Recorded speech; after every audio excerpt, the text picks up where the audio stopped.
Hello guys, जय हिंद दोस्तों। तो आज अपन पढ़ेंगे एक चैप्टर पढ़ेंगे अपन साइकोलॉजी का, जिसका नाम है मानव विकास। मानव विकास चैप्टर का सेकंड पार्ट है और इस चैप्टर में अपन 4 चीजों के बारे में पढ़ेंगे। तो अपन फटाफट से पढ़ना शुरू करते हैं। तो आइए चलो शुरू करते हैं अपन मानव विकास चैप्टर के बारे में। तो मानव विकास चैप्टर को अपन मूलतः 4 भागों में बांट सकते हैं। कौन सा चैप्टर है? चैप्टर का नाम है मानव विकास। क्या नाम है? चैप्टर का नाम है मानव विकास। मानव विकास। एक मिनट में थोड़ा चौक चेंज कर लेती हूँ। हाँ, मानव विकास चैप्टर को अपन बेसिकली 4 पार्ट्स में पढ़ेंगे। 1 2 बेसिकली 4 पार्ट्स में पढ़ेंगे। कौन कौन से 4 पार्ट? सबसे पहले अपन वंशानुक्रम के बारे में पढ़ेंगे। वंशानुक्रम, उसके बाद अपन वातावरण के बारे में पढ़ेंगे। एक सेकंड, थोड़ा सा मूव ऑन कर रहा है। हाँ, तो वंशानुक्रम के बारे में पढ़ेंगे, उसके बाद वातावरण के बारे में पढ़ेंगे, उसके बाद अपन फ्रायड के विचारों के बारे में पढ़ेंगे। फ्रायड, एक सेकंड, तो थोड़ा सा इसको अरेंज कर लेती हूँ। हाँ ना, ओके। और फ्रायड के बारे में पढ़ेंगे, उसके बाद अपन पढ़ेंगे एरिक्सन के बारे में पढ़ेंगे। इस तरीके से इसमें वंशानुक्रम, वातावरण, फ्रायड और एरिक्सन, इनमें देखो थोड़ी सी जानकारी है। और ये चैप्टर सेकंड पार्ट है और इनमें थोड़ी सी जानकारी देंगे, फिनिश हो जाता है। वंशानुक्रम के बारे में क्या बताया जाता है? वंशानुक्रम के बारे में बताया जाता है वेद जी के बारे में क्या बताया जाता है कि प्रतिष्ठित और चरित्रवान और चरित्रवान व्यक्ति न सिर्फ खेल खेलता है, बल्कि न सिर्फ गणित में आगे होता है, बल्कि खेल में भी आगे होता है। प्रतिष्ठित और चरित्रवान व्यक्ति न सिर्फ गणित में आगे होता है, बल्कि खेलों में भी आगे होता है। तो सबके द्वारा एक बात बताई जाती है। यहाँ पे अपने वेद जी के है ना, तो वी से क्या जाता है? वी से अपने विंची आ जाता है, डी से क्या जाता है? डगलस आ जाता है, और जी से क्या जाता है? अपने गार्टन आ जाता है, कैसे क्या जाता है? कॉलेजन आ जाता है। और इनके द्वारा क्या कहा जाता है? प्रतिष्ठित और चरित्रवान व्यक्ति। देखो यहाँ पे प्रतिष्ठित और, एक सेकंड रुकना है ना। हाँ, तो ये क्या है? प्रतिष्ठित और चरित्रवान व्यक्ति। यहाँ है अपने चरित्रवान व्यक्ति। तो यानी कि प्रतिष्ठा का संबंध किससे होता है? वंशानुक्रम से होता है। और उसके बाद चरित्र का और आपकी महानता का संबंध किससे होता है? अपने वंशानुक्रम से होता है। उसके बाद गणित को खेलो। एक सेकंड, यहाँ थोड़ा सा डिस्टर्बेंस इसको रफ कर देते पहले। हाँ, अब देखते हैं अपन। यहाँ जाता अपने प्रतिष्ठित और यहाँ जाता अपने चरित्र। प्रतिष्ठित और चरित्रवान यानी चरित्रमान है ना, तो मान यानी महानता।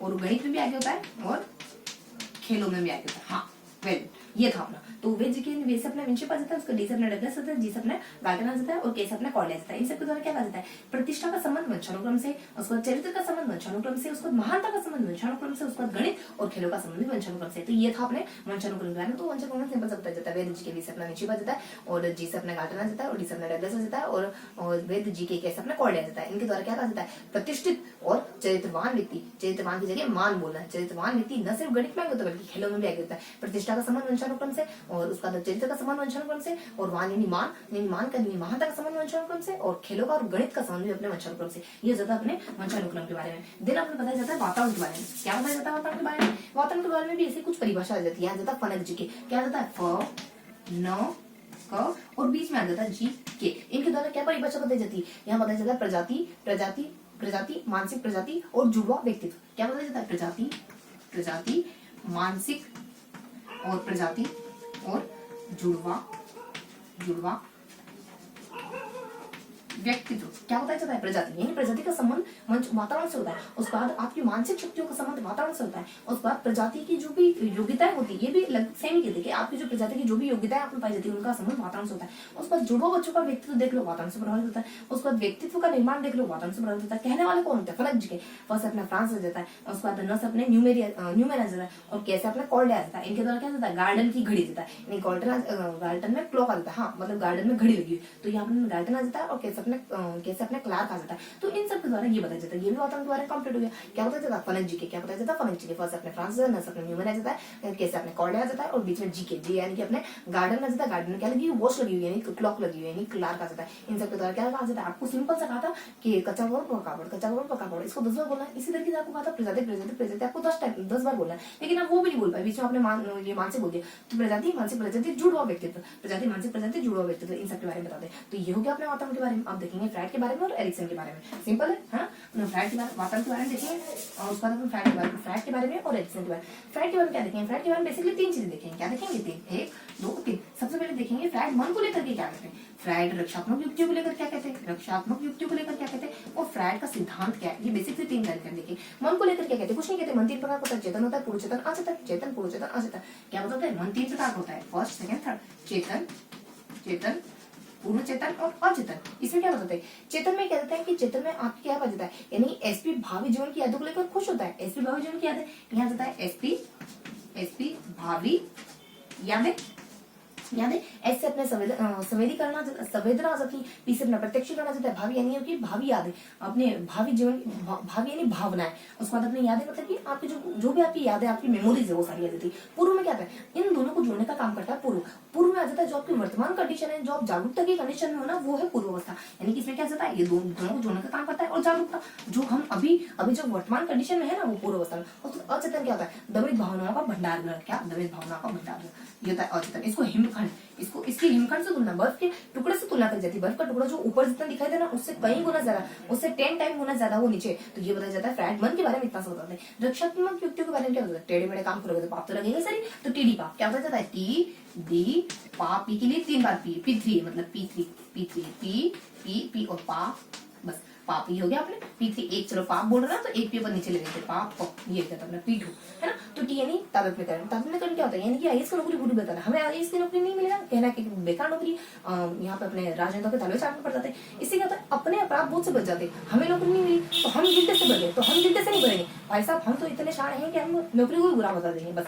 तो ये है दमन, मतलब महिलाओं को, बालिकाओं को भी गुस्सा आता है, बहुत ज्यादा गुस्सा आता है, मन करता है गालियां देने का, लेकिन दबा लेती है। क्यों? क्योंकि समाज की नजर में इसको अच्छा नहीं माना जाता है। विशेषकर जब लड़कियां, औरतें गालियां देती है ना, तो बहुत ज्यादा बरबसना होती है। लड़के तो चलता है ना। उसके बाद अपने मतलब कि क्या मेंटेलिटी है, विडम्बना है। देखो, हालांकि किसी को नहीं देनी चाहिए। उसके बाद पाप के बारे में क्या बताया? और इनकी प्रतिस्थापन, यानी कि हमें किसी ने मारा, हम किसी और को मार देंगे। और यहाँ जाता है प्रक्षेपण यानी क्या होता है?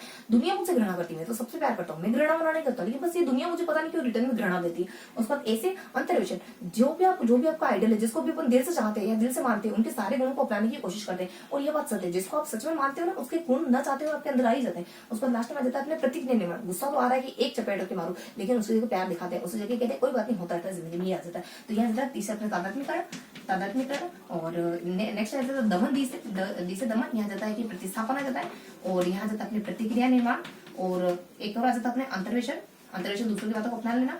और उसके बाद अपने प्रतिस्थापन, प्रक्षेपण। तो ये टीडी पाप आ गया। अब देख लें इसके सिद्धांत के बारे में। सिद्धांत के बारे में क्या है? इसके सिद्धांत में बेसिकली है ना 5 अवस्था बताई जाती है। मुख बताया जाता है, उसका गुदा बताई जाती है, उसका लिंग बताया जाता है, फिर सुप्त और किशोरावस्था। मुख ये अवस्था होती है जन्म से लगाकर 1.5 साल तक। मुख में आप मुख के थ्रू सारा प्लेजर, सारी खुशी प्राप्त करने की कोशिश करते हैं। इसकी थोड़ी सी कुछ विशेषता बताई जाती है। क्या विशेषता होती है इसकी? कि अगर आप ज्यादा खाने वाले व्यक्ति हैं, इस खाने वाले मतलब कि ज्यादा मुंह चलाने वाला, ज्यादा दूध पीने वाला बच्चा अगर है, तो इस अवस्था में 1.5 साल तक ज्यादा दूध पीने वाला बच्चा है, या फिर बच्चा काटने वाला, रोकने वाला, थूकने वाला, इस तरीके का बच्चा है। पकड़ने वाला मतलब बेसिकली रोकेगा, कैसे अभी सामर्थ्य है नहीं किसी को रोक पाए, पकड़ने वाला और काटने वाला और थूकने वाला, इस तरीके का बच्चा, उसमें नेगेटिव भावना क्रिएट होगी। कैसे? अगर ज्यादा दूध पीने वाला व्यक्ति है तो भुक्कड़ बनेगा आगे जाके। ज्ञान प्राप्त करने वाला, क्योंकि उसको ज्यादा लेने की चाह है, तो हो सकता है ज्ञान प्राप्त करने वाला भी बने। और उसके बाद अपने विध्वंसकारी बन सकता है, उसके बाद अपने हठी बन सकता है, उसके बाद अपने अपने नकारात्मक व्यक्तित्व वाला बन सकता है। पर्टिकुलर एक के बारे में बता रखा है कि अगर बच्चा है ना पकड़ने वाला है तो वो है ना हठी बनेगा, क्योंकि चीजों को मतलब पकड़ना चाहता है। और अगर थूकने वाला है बच्चा तो नकारने वाला, नेगेटिव है। और अगर बच्चा ना थूकने वाला है तो बच्चा मतलब कि हठी बन जाएगा। बच्चा अगर थूकने वाला है ना तो वो तो हठी किस्म का बच्चा बनेगा। और काटने वाला तो विध्वंसकारी बच्चा बनेगा। और उसके बाद थूकने वाला है तो नकारात्मक पर्सनैलिटी बनेगी। इस तरीके से ना सबकी विशेषताएं बताई जाती है। और उसके बाद अगले बताई जाते हैं इसके सिद्धांत की। ये तो पहली अवस्था होगी। दूसरी अवस्था आ जाती है अपनी मुख आ गया, मुख के बाद अपनी गुदाएं आ जाएगी, जहां से अपन मलमूत्र वगैरह त्याग करते हैं। तो ये अवस्था मलमूत्र त्याग करने की अवस्था थी, और ये 1.5 से लगाकर 3 साल तक होती है। और उसके बाद अगले जाती है लैंगिक अवस्था, जहां से अपन जन्म वगैरह का कार्य होता है। तो ये अवस्था ऐसी अवस्था होती है जिसमें बालिकाएं आगे बताई गई इस अवस्था में। और इसकी अवस्था के समय क्या होता है? 3 तक पहुंच गए, 3 से लगाकर 5 तक होता है। अगली अवस्था क्या होती है? अगली अवस्था होती है अपनी लास्ट में 2 सिंपल सी अवस्था होती है, सुप्त अवस्था और किशोरावस्था। सुप्त अवस्था 5 साल के आसपास होती है। इसमें बच्चा लैंगिकता से बहुत दूर और खेल कूदों में, क्रिएटिव काम भाग लेने जाता है। स्कूल की अवस्था है ना, स्कूल जाता है बच्चा, नए नए चीजों को देखता है और नई नई चीजों से जुड़ता है, तो ये वाली अवस्था। नेक्स्ट है किशोर अवस्था। किशोर अवस्था ऐसी अवस्था होती है जब बच्चा लैंगिकता की ओर तो वापस मुड़ गया, लेकिन परोपकार की भावना के साथ, इस बार उसके साथ परोपकार की भावना भी आई है। तो 6 से 12 तक का समय काल माना जाता है। थोड़ा सा इसको बेसिक अगर मैं लिखना चाहूँ तो पहली अवस्था क्या कहते हैं? मुख की उसके बाद गुदा, जहां से मुंह तो त्याग करें, उसके बाद अगला अंग आ जाता है अपना लैंगिक अवस्था, उसके बाद सुप्त यानी कि अपनी पूरी अवस्था सो गई है, और उसके बाद आ जाता है सुप्त के बाद अगली आ जाती है किशोरावस्था। किशोरावस्था समय क्या है, 1.5 से लगा करके 0 से लगा करके जो 1.5 साल, 1.5 से लगा करके जो 3 साल, दूसरे में क्या है 3 साल, और अगले में 3 से लगा करके जो 5 साल, और फिर अपने 5 साल यानी कि 5 साल के आसपास का उम्र, 0 से लगाकर 3, और फिर अपने 0 से लगाकर जो 1.5 साल, 1.5 से लगाकर के जो 3 साल, और 3 साल से लगाकर 5 साल, फिर 5 साल, और उसके बाद किशोरावस्था। किशोरावस्था का समय काल लगभग 6 से लगाकर 12 है ना। और इन सब की विशेषता तो मैंने तुम्हें बेसिकली समझाई थी, कौन कौन सी विशेषता। चलो एक बार इनको फटाफट से लिख लेते हैं अकॉर्डिंग टू मी, एक बार इनके सिद्धांत को फटाफट से लिख लेते हैं। ये तो तुमने देख लिया, अब सिद्धांत की अवस्था को थोड़ा सा लिख लेते हैं, है ना, ताकि चीजें थोड़ी सी ज्यादा क्लियर हो जाए।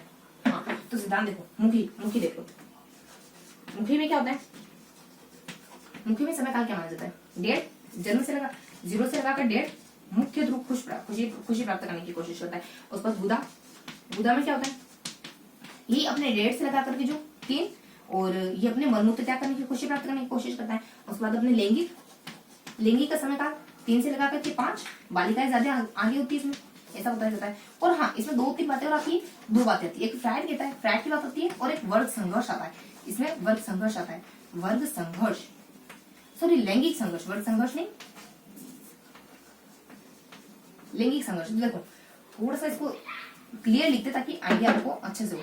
लैंगिक संघर्ष, देखो फ्राइड क्या कहते हैं, फ्राइड कहते हैं कि बहुत बार बच्चे अपने पिता से, बच्चे जो थे पिता की तरफ अट्रैक्ट हो जाती, तो लड़कियां अपने पापा की तरफ, और गर्ल्स अपने पापा की तरफ, और बॉयज अपने मदर की तरफ अट्रैक्ट होते हैं, यही फ्राइड बात कहते हैं। उसके बाद वर्ग संघर्ष तो कब होता है, जब लड़कियां यानी गर्ल्स अपनी मदर से नफरत करने लग जाती है, और बॉयज अपने फादर से नफरत करने लग जाते हैं, इसी को कहते हैं वर्ग संघर्ष। थोड़ी सी लैंगिक अवस्था के बारे में बताए, और 2 अवस्थाएं और होती है बस, वो तो अपनी, एक तो होती है अपनी किशोरावस्था, एक होती है अपनी बाल्यावस्था, और बाल्य मतलब इसको सुप्तावस्था कहते हैं, फ्राइड तो इसको सुप्तावस्था कहते हैं ना, तो सुप्तावस्था, और फिर होती है किशोरावस्था। सुप्तावस्था में समय काल तो 5 साल और खेल, और यहाँ पे परोपकार की समय काल तो 6 से 12, और परोपकार की भावना, परोपकार प्लस लैंगिक अवस्था दोबारा जन्म लेने जाती है। तो ये बेसिक इन्फॉर्मेशन थी, ये तो अपने देख ली। तो इन सारी अवस्थाओं को अपने देख लिया। अब ऊपर बताते हैं एरिक्सन के बारे में। क्या पढ़ेंगे अपन एरिक्सन के बारे में, फटाफट से देख लेते हैं एरिक्सन के बारे में क्या बताया जाता है। देखो एरिक्सन की थोड़ी सी सामान्य जानकारी बता दीजिए। एरिक्सन जो है ये सामाजिकता को महत्व देते हैं बहुत ज्यादा, लेकिन फ्राइड की तरह लैंगिकता को, जैविकता को बहुत ज्यादा महत्व देते हैं। एरिक्सन कहते हैं कि आपको सारी अवस्था अच्छे से गुजारनी है ना, तो आपको चाहिए कि आप अनुकूलन बना के रखो। तो ये बताते हैं एरिक्सन। एरिक्सन का मूल सिद्धांत है कि आपकी पहचान बन जाए, पहचान को बहुत ज्यादा महत्व देते। तो बेसिक इन्फॉर्मेशन अब इनकी अवस्था बनाया जाता है। और सभी ट्रिक कहते हैं कि विशाल आप उतर जाओ। आप वैसे तो इनकी 8 अवस्था है, लेकिन 8 अवस्था बाकी की जो 3 अवस्था है ना, वो प्रौढ़ावस्था समझ लेते हैं। हमें किशोरावस्था तक देखना है। इसकी कितनी अवस्था बताई जाती है एरिक्सन की, विशाल आप उतर जाओ। क्या विशाल, विशाल आप उतरो, उतरो।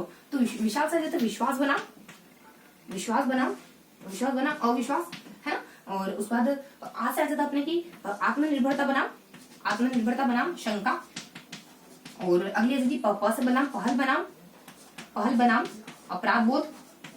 और उसके बाद आप प से आ जाती है अपनी पहल हो गया। उसके बाद आप उत्तर उससे आ जाती है अपने उद्यम बनाम, उद्यम वर्सेस और निर्भरता, निर्भरता। और तस आ जाती है तादात्म्य, आप और उत। तस आ जाती है तादात्म्य, तादात्म्य वर्सेस तादात्म्य, या तो अपने तादात्म्य या फिर शंका, भ्रांति, भ्रांति। बस अब इन सब की उम्र क्या होती है, उम्र तो अपन जानते हैं अच्छे से। ये देखो यहाँ से लिखा है मैंने, और यहाँ इन सब की उम्र क्या होती है, यानी शुरुआत की उम्र अपने 0 से लगाकर 1.5 से लगा करके जो 3 से लगा करके जो 5 से लगा करके जो, फिर अपने 6 से लगा करके जो 12 से लगा करके जो 18, ये सब इनकी उम्र होती है। इनकी कुछ कुछ विशेषता होती है। देखो अपन चारों अवस्था की विशेषता देखिए। जो पहली अवस्था होती है उसकी विशेषता क्या होती है, या तो देखो जब बच्चा दुनिया में आता है और माँ को, जब बच्चा रो रहा है, बिलख रहा है, और कब से अपने सुसुपोटी करके पड़ा हुआ है, माँ का बिल्कुल ध्यान नहीं है, माँ काम में बिजी है, तो बच्चे के दिमाग कॉन्सेप्ट क्लियर हो जाता है, दुनिया बहुत बुरी, बहुत बुरी दुनिया, मेरी किसी का ध्यान ही नहीं है, मैं इतने कब से बिलख रहा हूँ, रो रहा हूँ। तो बच्चे को लगता है कि दुनिया बहुत बुरी है, अविश्वास पैदा हो जाता है। या तो आपको बच्चे का सेल्फ कॉन्फिडेंस यानी बच्चे का आत्मविश्वास बढ़ जाएगा, या फिर बच्चा वर्सेस, या फिर बच्चा कुंठा से बढ़ जाएगा, या फिर बच्चा कुंठा से बढ़ जाएगा। ऐसी कंडीशन अगर हुई बच्चे के सामने तो दूसरी अवस्था जब आ जाती है अपने दूसरी अवस्था में या तो बच्चा दूसरी अवस्था में या तो बच्चा बहुत ज्यादा खुद की हेल्प करने लग जाएगा, खुद की मतलब कि दूसरों की किसी की हेल्प नहीं मांगेगा, खुद की हेल्प खुद करेगा। अगर बच्चे को आपने आत्मनिर्भर बना दिया तो बच्चा अपना काम खुद करेगा, यानी अपना काम खुद करने में ज्यादा इंटरेस्ट लेगा। उसके बाद जो तीसरी अवस्था आ जाती है, तीसरी अवस्था का नाम है पहल करना। पहल करने वाली अवस्था बच्चा सभी क्षेत्रों में विकसित हो जाती है। ये अवस्था लगभग स्कूल की ये अवस्था जाती है अपने लगभग ये स्कूल की अवस्था के समय का कहा है। तो जब स्कूल की अवस्था का समय आ गया ना, तीसरा ये देखो यहाँ स्कूल की अवस्था, इस अवस्था में बच्चे क्या होता है, बच्चे के हर क्षेत्र में बहुत ज्यादा विकास होता है, ऑल क्षेत्र में बहुत ज्यादा विकास होता है, बच्चा सही गलत की पहचान करने लग जाता है, और बच्चा पशुओं को पालना, कपड़े पहनना, ऐसे काम खुद करने लग जाता है। और उसके बाद चौथी अवस्था जो थी, यानी कि मेरा सेल्फ प्लानिंग है कि पहले मैं बिजनेस में मास्टरी कर लूँ, उसके बाद शादी बच्चे करूंगा। सेल्फ प्लानिंग यानी बच्चा अपने आप पर ज्यादा ध्यान देता है। सेल्फ यानी कि अपनी जो ऊर्जा है ना, वो अपने आप को सुधारने में लगाता है। प्लानिंग यानी कि बच्चा योजना बनाने की उम्र में आ जाता है, मतलब कि बच्चा है ना प्लानिंग योजना बनाने लग जाता है बहुत सारी। उसके बाद सेल्फ प्लानिंग में बिजनेस मास्टरी यानी उद्योग उम्र कहते हैं इसको उद्योग उम्र कहते हैं, उद्योग उम्र कहलाती है। ऐसा नहीं टाटा अंबानी वगैरह अपना काम खुद करने लग जाता है, इसको उद्योग उम्र कहते हैं। और उसके बाद प्लानिंग की मास्टरी करो, यानी बच्चा मास्टरी पाना चाहता है, यानी बच्चा चाहता है कि मुझे सब कहेंगे हाँ बच्चा हो तो ऐसा हो, इसके उसके बच्चे जैसा बच्चा हो, वाह वाह बेटे तुमने तो आज मेरा सर फक्र से ऊंचा कर दिया, इस तरीके का बच्चा सुनना चाह रहा होता है। बच्चा चाह रहा होता है कि टीचर कहे शाबाश बेटा शाबाश, इस तरीके की बच्चे की मेंटेलिटी होती है। उसके बाद मास्टरी कर लो, फिर बच्चे वगैरह पैदा करूंगा, मतलब फिर बच्चे वगैरह शादी वगैरह करूंगा। तो यहाँ जाता है कि अपने बच्चा है ना इस उम्र में चाइल्ड, यानी बच्चा नहीं कहलाना चाह रहा होता है, बच्चा है ना बच्चा इस उम्र में बच्चा नहीं कहलाना चाह रहा था, उसको बुरा लगता है जब कोई कहता बच्चा, वो कहता है मैं बड़ा हो चुका हूँ मुझे बच्चा मत हो, इस तरह की कंडीशन आ जाती है। उसके बाद ये जाती है। और चौथी जो अगली अवस्था देते हैं तादाद में बनाम भ्रांति की अवस्था। इस अवस्था में बच्चा चाह रहा होता है कि पहचान बनाम या तादाद में बनाम भ्रांति। इस अवस्था में बच्चे की कंडीशन ये होती है कि 6 से 12 किशोर अवस्था की कंडीशन ऐसी कंडीशन आ जाती है जब बच्चे की कोई ना कोई पहचान बनी चुकी होती है, या तो वार्षिक रूप में जाना जाता है, या फिर वो बहुत ज्यादा कर्मठ के रूप में जाना जाता है, या तो वो समय को बर्बाद करने वाला माना जाता है, कभी टाइम से नहीं आता माना जाता है, या फिर बहुत पंक्चुअल माना जाता है। इस तरीके की कंडीशन होती है, यानी पहचान बनाम यहाँ पे अपने भ्रांति, या तो उसकी कोई ना कोई एक सॉलिड पहचान बन जाती है, ये ऐसा व्यक्ति है, हाँ कह सकते हैं, इसके बारे में भविष्यवाणी कर सकते हैं, ऐसी कंडीशन आएगा तो भी झूठ नहीं बोलेगा, ये पल पल में झूठ बोलता है, तो कोई ना कोई कंडीशन बन जाती है। तो ये अपने सभी अवस्था वगैरह देख रहे हैं, वातावरण, फ्राइड और एक्सेंट के बारे में। तो अपन क्विक रीजन कर लेते हैं, आप अपन क्विक रीजन कर लेते हैं। अब देख तो लिया ही अपना, देखो ये तो अपन क्विक रीजन करते हैं। वंशानुक्रम, वातावरण, फ्राइड और एक्सेंट। वंशानुक्रम के बारे में क्या पढ़ा था, 4 चीजें पढ़ी अपन, वंशानुक्रम, वातावरण, फ्राइड और एक्सेंट। वंशानुक्रम के बारे में वीएन अपने वंशानुक्रम की परिभाषा बताने के लिए कौन आते हैं, वेज के यानी विस अपने विश्वा देता है, और वेद डी अपने डगलस देता है, और वेद जी अपने गाल्टना देता है, और केस अपने कॉल्सनिका देता है। इन सबके द्वारा क्या कहा जाता है, और चरित्रवान और प्रतिष्ठित और चरित्रवान व्यक्ति न सिर्फ गणित में आगे होता है बल्कि खेलों में भी आगे होता है। उसके बाद अपने वातावरण की परिभाषा बताने के लिए कौन आ जाता है, फनक जी के। एक सन की व्यक्ति है जैसे हमेशा जी के पढ़ता है, फनक जी के सन की जी के। तो यहाँ पे फ्रांस बताया जाता है, न्यूमन बताया जाता है, कैसे कॉर्डे बताया जाता है, जिस अपने गार्डन बताया जाता है, क्लॉक बताया जाता है। इनके लिए क्या होता है, प्रजाति मानसिक प्रजाति जुड़वा व्यक्तित्व।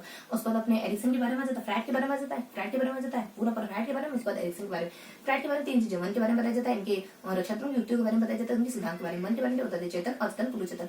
चेतन के बारे में कहते हैं कि अपने एसपी भाव उनके आदर्श से खुश होता है। पूर्व चेतन दोनों को जोड़ने की कड़ी का काम करता है, जागरूकता की स्थिति, दमित भावना यही पड़ी रहती है, और हिमकंठ से तुलना करी जाती है अचेतन। और उसके बाद अपने ताकत, इनकी रक्षात्मक युक्ति के बारे में, टेढ़े मेढ़े काम करोगे पाप तो लगे, ताकत में करने की आईएस की नौकरी को, दमन यानी कि अपनी सारी बातों को अंदर दबा लेना, और प्रतिस्थापन यानी कि हमें किसी न किसी और को डालेंगे, प्रक्षेपण यानी कि दुनिया मुझसे घृणा करती है, ना कि मैं दुनिया से घृणा करता हूँ, अंतर्दृष्टि यानी कि सारी बातों को अपने आप में उतार लेना। और उसके बाद हमारे प्रतिक्रिया निर्माण यानी कि गुस्सा तो भी प्यार दिखाना। और उसका सिद्धांत के बारे में मुख आ जाती है, फिर गुदा जाती है, फीलिंग आ जाता है, फिर सुख आ जाता है, फिर किशोरावस्था आ जाती है। समय काल क्या माना जाता है, 0 से लेकर 1.5 साल तक, 1.5 से लेकर 3 तक, 3 से लेकर 5 और 5, और उसका 5 वाला यानी सुप्तावस्था 5 वाली, उसका किशोरावस्था संघाल 6 से 12 माना जाता है, ये इसका संघ माना जाता है। इन सबकी अपने अपने कुछ विशेषता होती है, यानी पहले अवस्था की यानी मुख से अपनी खुशी प्राप्त करने की कोशिश करता है, नेक्स्ट मलमूत्र त्याग करके खुशी प्राप्त करने की कोशिश करता है, नेक्स्ट वाली अवस्था अपने लैंगिक होती है, लिंग के थ्रू खुशी प्राप्त करने की कोशिश करता है, बालिका आगे होती है। फिर इसमें फ्राइड का जिक्र होता है कि जब अपने लड़कियां जब पिता से अट्रैक्ट फील करती है, और बच्चे जो होते माता से अट्रैक्ट फील करते हैं,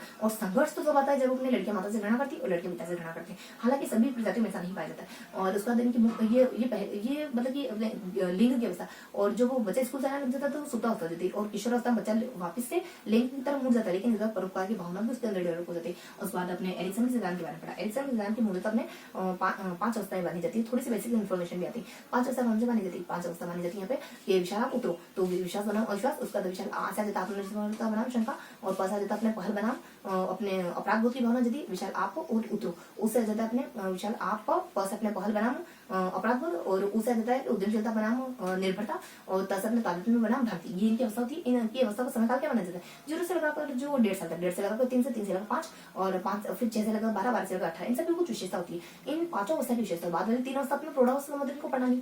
5 अवस्था कुछ विशेषता, पहले अवस्था अच्छी निकली तो विश्वास बढ़ेगा, या फिर कुंठा या फिर आक्रामकता ऐसी भावना उसमें आ जाएगी। हाँ, और चलो पढ़ लेते हैं, स्वाद बता देती हूँ।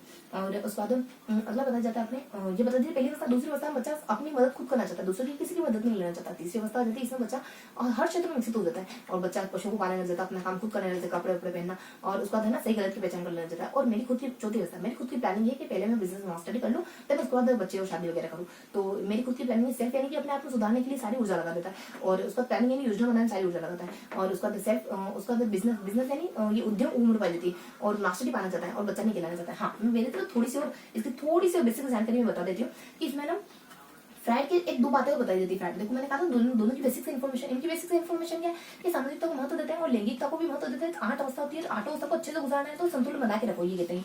और वो फ्राइड की बेसिक अवस्था कहती है। फ्राइड जो है ना सबसे पहले व्यक्तित्व और उपचार, ये वाला सिद्धांत फ्राइड, व्यक्तित्व और उपचार का सिद्धांत फ्राइड के द्वारा दिया जाता है। फ्राइड के द्वारा ना 2 मूल प्रवृत्तियां बताई जाती है। कितनी मूल प्रवृत्तियां आपके शरीर के अंदर जो उत्पन्न होती है, यानी कायिक होती है, शारीरिक होती है, 2 लिबिडो और थैनाटोस। क्या लिबिडो और थैनाटोस, लिबिडो और थैनाटोस, ये जीवन मूल प्रवृत्ति होती है, मृत्यु मूल प्रवृत्ति होती है। बस एक क्लास में जानकारी की जानकारी बताई जाती है। और इन्हीं के बाद एक थोड़ी सी और बेसिक इन्फॉर्मेशन बताओ सामान्य, इनके बाद अगर 500 पॉइंट उर्दू में, इनके बाद सामान्य, तो सामान्य पॉइंट पे क्या बताया जाता है? सामान्य पॉइंट में बताया जाता है कि सीखने के 3 तरीके के सिद्धांत होते हैं, पहला, दूसरा, तीसरा। एक तो होता है मनोविश्लेषणात्मक, और एक होता है व्यवहारवादी, और एक होता है संज्ञानवादी। देखो मनोविश्लेषणात्मक में यूं बताते हैं कि मनोविश्लेषणात्मक व्यवहारवादी 2 है, फ्राइड और एरिक्सन। इनका मानना होता है कि जीवन के शुरुआती समय सीखने के लिए बहुत अच्छे होते हैं, यानी आरंभिक काल को बहुत ज्यादा महत्व कौन देता है? आरंभिक काल को बहुत ज्यादा महत्व कौन देता है? मनोविश्लेषणात्मक। व्यवहारवादी क्या कहते हैं? व्यवहारवादी कहते हैं कि सीखने में एक ही चीज महत्वपूर्ण है, कौन साहचर्य। और उसके बाद जो अपने संज्ञानवादी सिद्धांत होते हैं ना, उनके बारे में क्या जानकारी थी? उनके बारे में ये जो अपने साहचर्यवादी ना, इनके बारे में बताते हैं कि या तो आप शास्त्रीय अनुक्रिया से सीखोगे, मतलब कि कुत्ते वाले तरीके से सीखोगे, वो अपने कुत्ते की लार आ जाएगी बार बार अगर घंटी बजाओगे तो वो वाली। और या तो आप स्किनर के तरीके से सीखोगे, क्रिया प्रस्तुत के तरीके से साहचर्य बनाओगे। सीखने में साहचर्य बहुत जरूरी है। अगर आप मारेंगे आप बार बार, चलिए ठीक है, टाइम हो गया, तब तक